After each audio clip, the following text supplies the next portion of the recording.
여러분 안녕하십니까?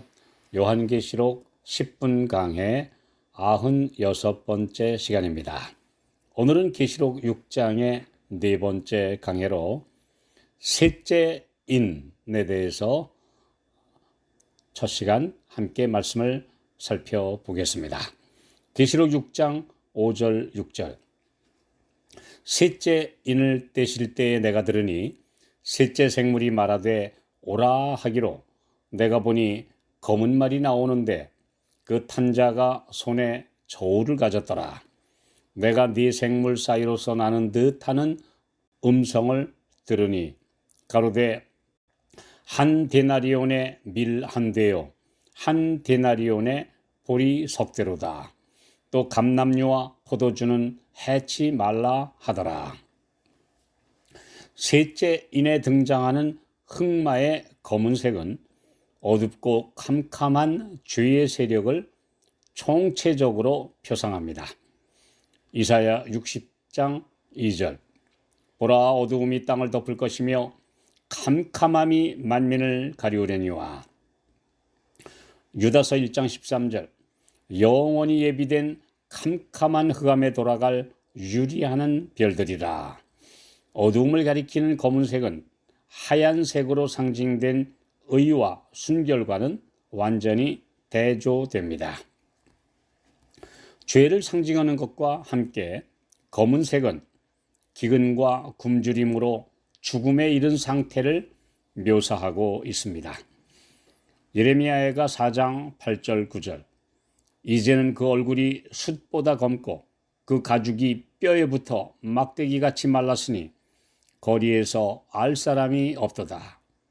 칼에 죽은 자가 줄여 죽은 자보다 나음은 토지 소산이 끊어짐으로 이들이 찔림같이 점점 쇠약하여 가미로다. 검은 말은 흰 말과 대조되는 색깔로 영적으로 초대교회와 정반대의 상황을 보여주는 표상입니다.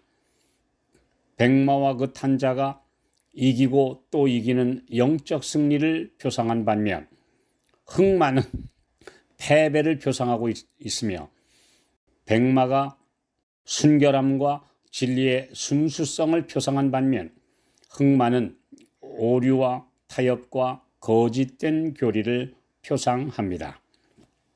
백마는 밝고 희망적인 모습을 상징한 반면 흑마는 앞이 보이지 않는 흑암과 절망적인 상태를 상징하고 있습니다.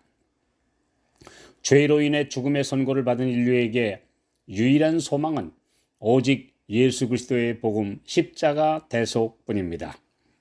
예수님은 인류가 가장 어둡고 빛이 사라져버린 시기에 이 땅에 오셨습니다. 서기관과 바리새인들은 인간의 이론과 헬라 사상에 물든 신학 사상으로 율법과 선지자의 글을 오해로 뒤덮었습니다. 마태복음 4장 16절 흑암에 앉은 백성이 큰 빛을 보았고 사망의 땅과 그늘에 앉은 자들에게 빛이 비추었도다. 오늘날도 백마로 상징되는 순결한 복음 대신에 오류와 미신과 이설의 검은 말이 온 세상을 두루 다니고 있습니다. 흑암의 왕이 퍼뜨린 온갖 거짓 복음이 사람들의 눈과 귀와 마음을 오류와 미신으로 휘덮고 있습니다. 교회와 신자들은 많으나 영적으로 살아있는 성도들은 매우 희귀한 것은 바로 이런 이유 때문입니다. 예수님께서 마태복음 24장 24절에 예언하신 대로 거짓 그리스도들과 거짓 선지자들이 일어나 택하신 백성들까지 미혹시키려 하는 마지막 시대입니다. 모든 성도들은 개인적으로 말씀 연구와 기도를 통해 깨어있어 성령의 지도를 받지 않으면 그 빛의 천사들로 위장한 종교단체와 미혹자들의 교묘한 말과 사상에 넘어가기 쉬운 때입니다. 이것은 사이비 종교만을 가리키는 말씀이 아닙니다. 신학자들과 인기 있는 목회자들 중에서 진리 아닌 인간의 이론을 전하는 경우도 흔하기 때문입니다. 또한 이적과 기사를 행한다며 사람을 절대 신뢰하도록 미혹하는 기독교 제3의 물결, 곧 신오순절 운동이나 신사도 운동 같이 매우 매력 있는 포장을 하고 있는 경우도 많이 있습니다.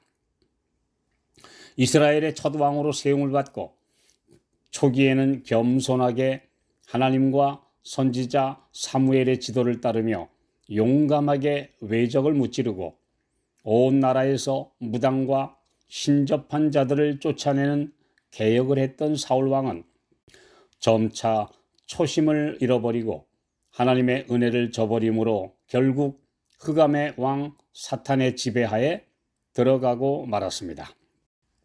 그는 평생 다윗에 대한 시기와 질투의 노예로 살았고 결국 엔돌의 신접한 여인을 찾아가서 도움을 청했으나 비참한 최후를 맞고 말았습니다.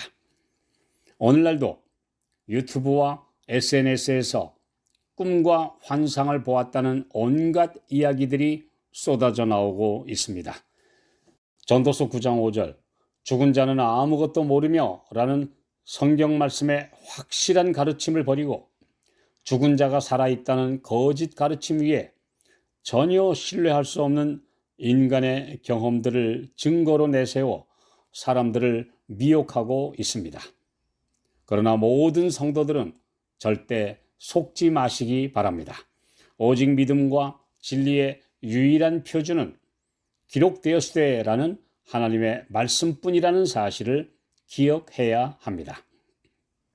인생의 길에서 하늘을 안내해 주는 빛은 오직 하나님의 말씀이며 영적 양식입니다. 이에 반해 인간의 말과 환상과 꿈 이야기는 아무 가치가 없는 겨에 불과합니다. 예레미야 23장 28절 나 여호와가 말하노라 몽사를 얻은 선지자는 몽사를 말할 것이요 꿈꾼 이야기죠. 내 말을 받은 자는 성실함으로 내 말을 말할 것이라 겨와 밀을 어찌 비교하겠느냐. 흑마를 탄 자가 가진 저울은 평형 저울로 기근의 때에 식량을 달아서 분배하는 상황을 가리키고 있습니다. 양식이 풍부할 때에는 자유롭고 풍성하게 먹을 수 있지만 저울에 달아 나누는 것은 그만큼 제한적일 수밖에 없음을 보여주는 장면입니다.